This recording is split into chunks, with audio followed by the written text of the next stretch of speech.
Shrimatre Namaha. Today I discuss the topic the word as power. Prayer. Kritam treta dvaparascha kali sarvamalashrayah kala kashta muhurtascha kshapayamastata kshanaha. There is no word of wider content in any other language than the Sanskrit term meaning power.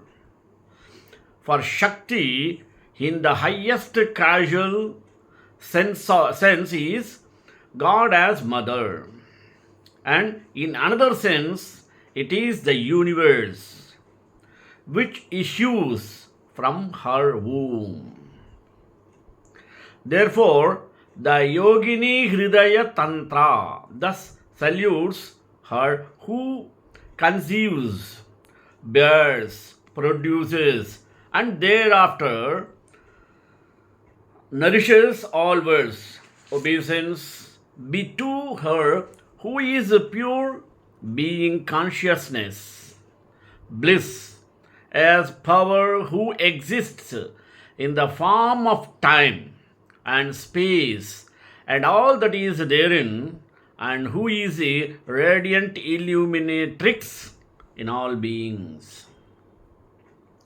It is therefore possible only to outline here in a very general way a few of the more important principles of the Shakti doctrine, omitting its deeply interesting practice in its forms as ritual, worship, and yoga.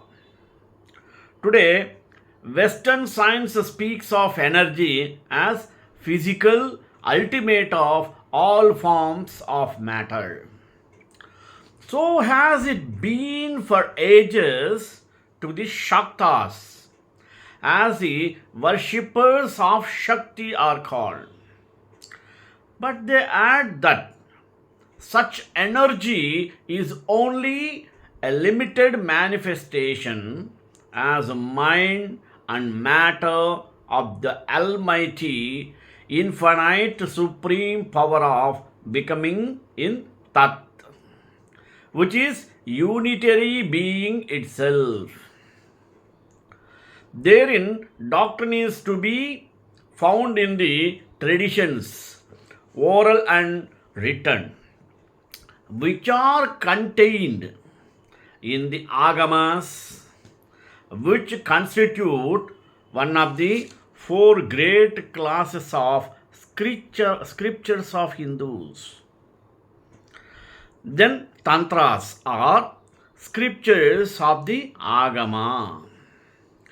The notion that they are some queer byproduct of Hinduism and an integral part of it is erroneous. The three chief divisions of the Agama are locally named Bengal, Kashmir, and Kerala. That Bengal is a home of Tantra Shastra is well known. It is, however, little known that Kashmir was in the past a land where Tantric doctrine and practice were widely followed.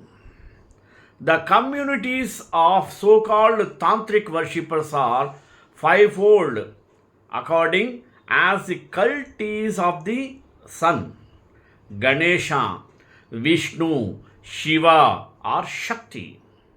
To the knower, however, the five named are not distinct divinities, but different aspects of the one power or Shakti.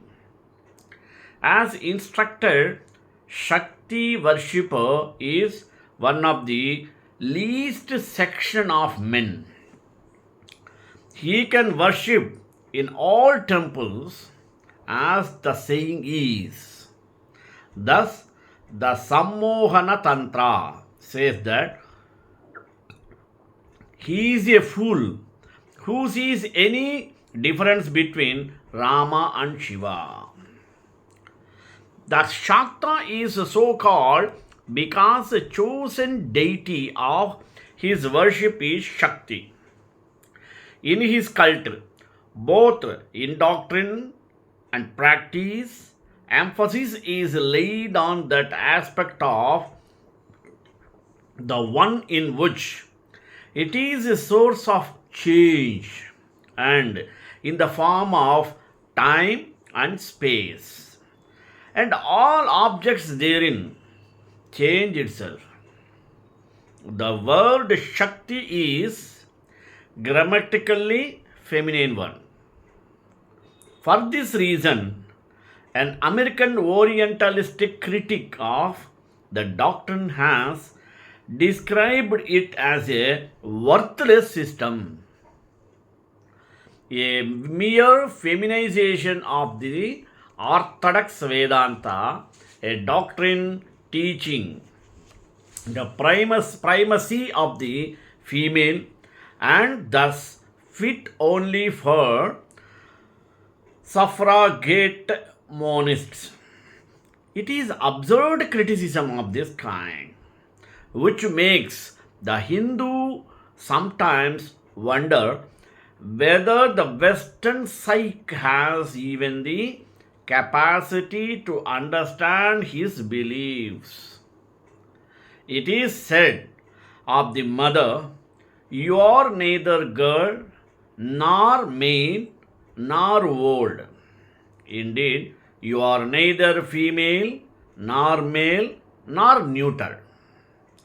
You are inconceivable, immeasurable power, the being of all which exists, void of all duality, the Supreme Brahman, attainable in illumination alone."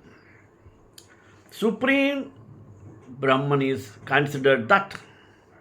The concept Shakti is not, however, peculiar to the Shaktas. Every Hindu believes in Shakti as God's power, though he may differ as to the nature of the universe created by it. Shakta doctrine is a special presentment of so-called monism and Shakta ritual, even in those condemned forms which have given rise to the abuses by which this scripture is most generally known, is a practical application of it.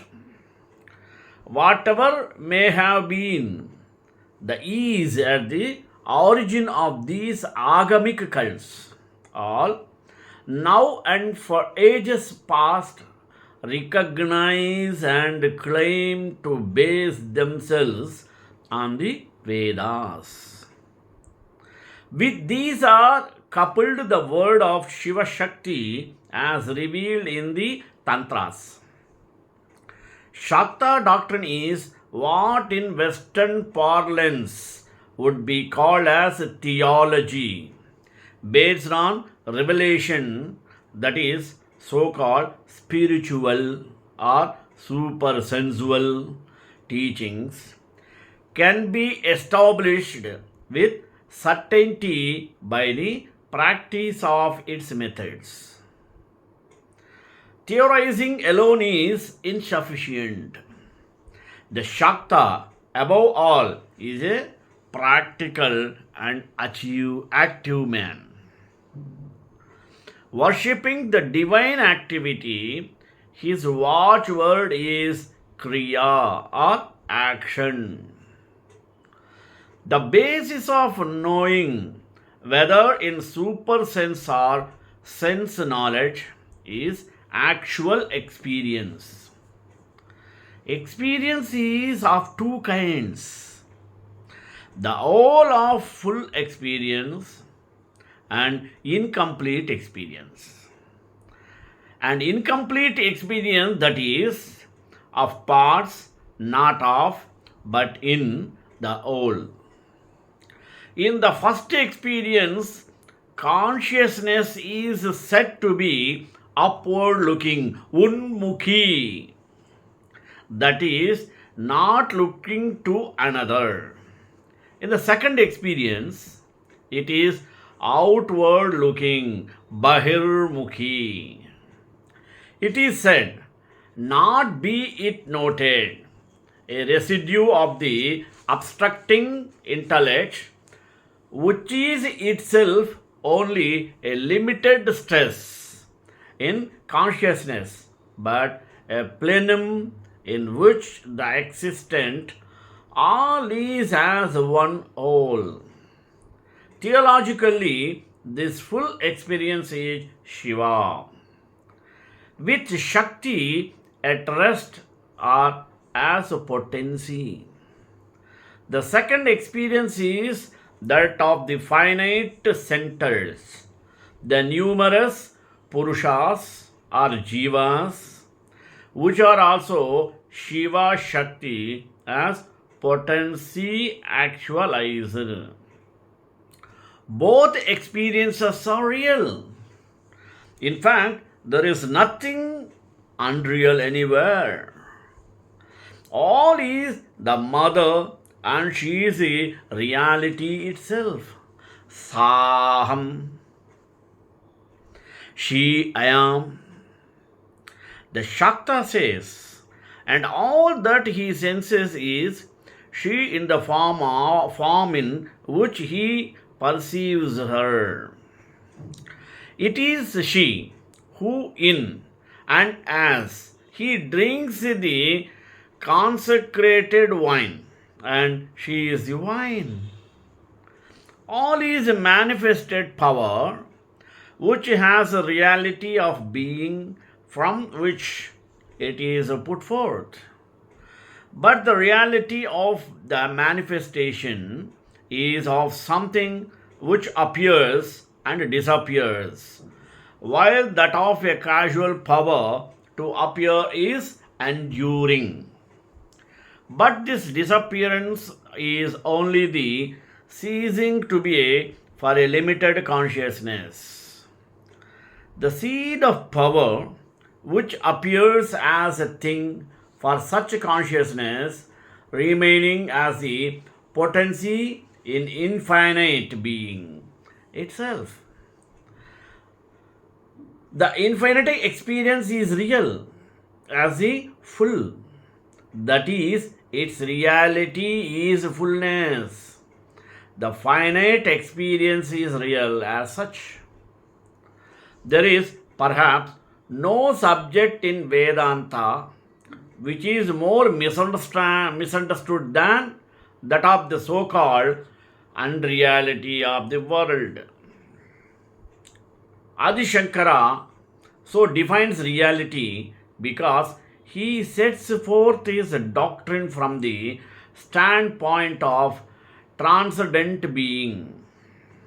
The Shakta Shastra, on the other hand, is a practical scripture of worship delivered from the world standpoint, according to which the world is necessarily real.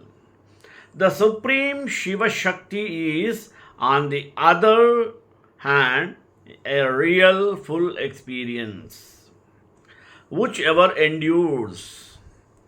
A worshipper must, as such, believe in the reality of himself, of the world as his field of action and instrument in its causation by God, and in God Himself as the object of worship. Moreover, to him the world is real because Shiva Shakti, which is its material cause, is real. That cause, without ceasing to be what it is, becomes the effect. Further, the world is the Lord's experience. He, as Lord, is the whole experience, and as a creature in Pashu. He is the experiencer of parts in it. The experience of Lord is never unreal. The reality, however, which changelessly endures may be said to be reality in its fullest sense. Finite experience is, by its definition, a limited thing. As experience is of a sectional character, it is obvious that the knowing can only be of parts and not of the whole, as the part cannot know the whole of which it is a part. But the finite is not always so. It may expand into the infinite by processes which bridge the one to the other. The essential of partial experience is knowing in time and space. The supreme experience, being changeless, is beyond both time and space as aspects of change. The latter is the alteration of parts relative to one another in the changeless whole. Full experience is not a sense knowledge. The latter is worldly knowledge by a limited knowing center of material objects, whether gross or subtle. Full experience is supreme knowing self, which is not an object at all. This is unworldly knowledge or Veda. Sense knowledge varies according to the capacity and attainment of the experiencer. Everything is Shakti, but psychic power denotes that enhancements of normal capacity which gives knowledge of matter in its subtle form. While the normal man can perceive it only in the gross form as a compound of sensible matter. Psychic power is thus an extension of natural faculty. There is nothing supernatural about it. All is natural, all is real. It is simply a power above the normal. Thus, the clairvoyant can see what the normal sense experiencer cannot. He does so by the mind. The gross sense organs are not, according to Vedanta, the senses. The sense is the mind, which normally works through the appropriate physical organs, but which, as a real factor in sensation,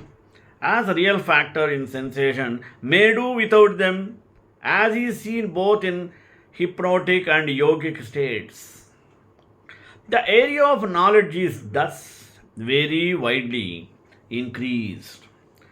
Knowledge may be gained by subtle chemistry, subtle psychology of various powers of the world of spirits, and so forth. But though we are here dealing with subtle things, they are still things, and this part of the sense world of objects, that is, of the world of Maya. Maya, as later explained, is not illusion but experience in time and space of self and not self. This is by no means necessarily illusion. The all, therefore, cannot be known by sense knowledge. In short sense, our worldly knowledge cannot establish, that is, prove what is supersensual, such as the all, its nature, and the other side of its processes taken as a collectivity. Reasoning, whether working in metaphysics or science, is based on the data of sense and governed by those forms of understanding which constitute the nature of finite mind. It may establish a conclusion of probability, but not of certainty. Grounds of probability may be made out for idealism, realism, pluralism, and monism, or any other philosophical system.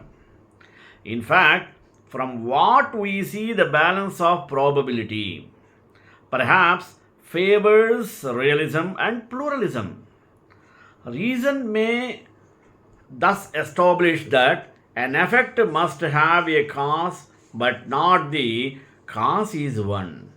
For all that we can say, there may be as many causes as effects. Therefore, it is said in Vedanta that nothing is established by argument.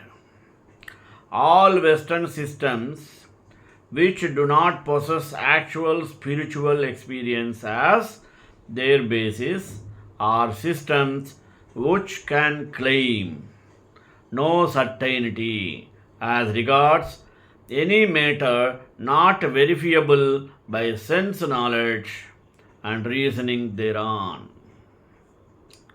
Shakta, and indeed all Vedantic teaching holds that the only source and authority as regards supersensual matters, such as the nature of being in itself, and the like, is Veda. Veda, which comes from the root with, to know, is knowledge par excellence, that is, supersensual experience, which, according to the nomist, is the experience all. It may be primary, secondary. As a first, it is actual experience, which in English is called spiritual experience.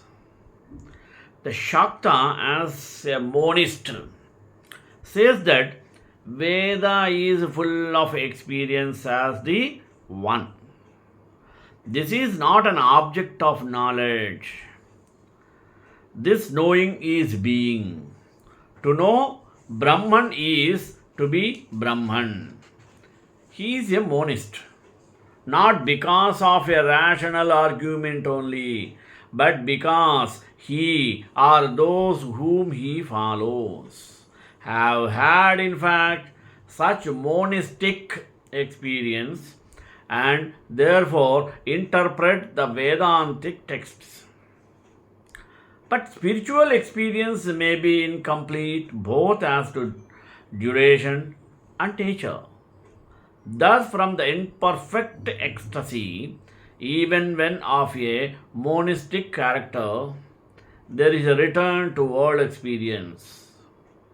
Again, it may not be completely monistic in form, or maybe even of the distinctly dualistic character. This only means that the realization has stopped short of all final goal. This being the case, that goal is still perceived through the forms of duality which linger as part of the constitution of the experiencer. Thus, there are Vedantic and other schools which are not monistic. The spiritual experiences of all are real experiences, whether be their character, and they are true according to the truth of the stage in which the experience is had. Suffice to say here that each chooses the spiritual food which his spiritual body needs and which it is capable of eating and assimilating. This is the doctrine of adhikara. Here, as elsewhere, what is one man's meat is another man's poison. Nature works in all who are not altogether beyond her workings. It is not man's reason only which leads to the adoption of a particular religious belief. It is the whole man has evolved at that particular time which does so. His affirmation of faith is an affirmation of himself in terms of it. The Shakta is therefore a monist, either because he has had himself spiritual experiences of this character, or because he accepts the teaching of those who claim to have had such experience. Facts of daily life give auxiliary proof. So many miss the truth which lies under their eyes, because to find it they look away or upwards to some fancied heaven. The sophisticated mind fears the obvious. It is here, it is here. The Shakta understands the same. For he and every other being is a microcosm, and so other Vishwasara Tantra says, what is here is elsewhere. What is not here is nowhere. The unseen is the seen, which is not some alien disguise behind which it lurks. Experience of the seen is the experience of the unseen in time and space.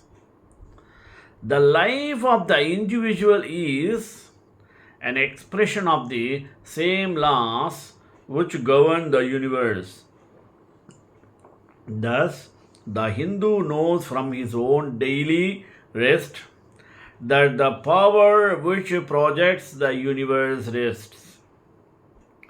His dreamless slumber, when only bliss is known, tells him fashion of the casual state of the universal rest. From the mode of his awakening and other psychological processes, he divines the nature of creative thinking. To the Shakta, the thrill of the union with his Shakti is a faint reflection of the infinite Shiva Shakti, bliss in and with which all universes are born. All matter is a relatively stable form of energy. It lasts a while and disappears into energy. The universe is maintained a while. This is Shakti as a Vaishnavi, the maintainer. At every moment there is molecular death and loosening of the forms, the work of Rudrani Shakti. Creation did not take place only at some past time, nor is dissolution only in the future. At every moment of the time there is both, as it is now and before us here. So it was in the beginning. In short, the world is real. It is the true experience. Observation and reason are here the guide. Even Veda is no authority in matters falling within sense knowledge. If Vedas were to contradict such knowledge, it would, as Shankara says, be in this respect no Veda at all. The Hindu is not troubled by biblical science. Here now the existence of the many is established for the sense experiencer, but there is another and full experience which also may be had here and now and is in any case also. A fact that is when the self stands out from mind and body and sense experience. This full experience is attained in ecstasy, means samadhi. The highest of the plans is the truth plan, Satyaloka. Beyond this is the supreme experience, which is above all plans, which is light itself, and the love of Shiva and Shakti, the heart of the Supreme Lord. The lowest tala on the dark side is described in the Puranas with wonderful symbolic imagery as a place of darkness where monster serpents crowned with dim light live in perpetual anger. श्रीकांताय Kalyan Nidhe निधेन्द्रां Shri वेंकटनिवासाय श्रीनिवासाय Mangalam मंगलाशासनपरे मदाचार्य पुरोगमैः सर्वैश्च पूर्वैराचार्यैः सत्कृतायास्तु Mangalam.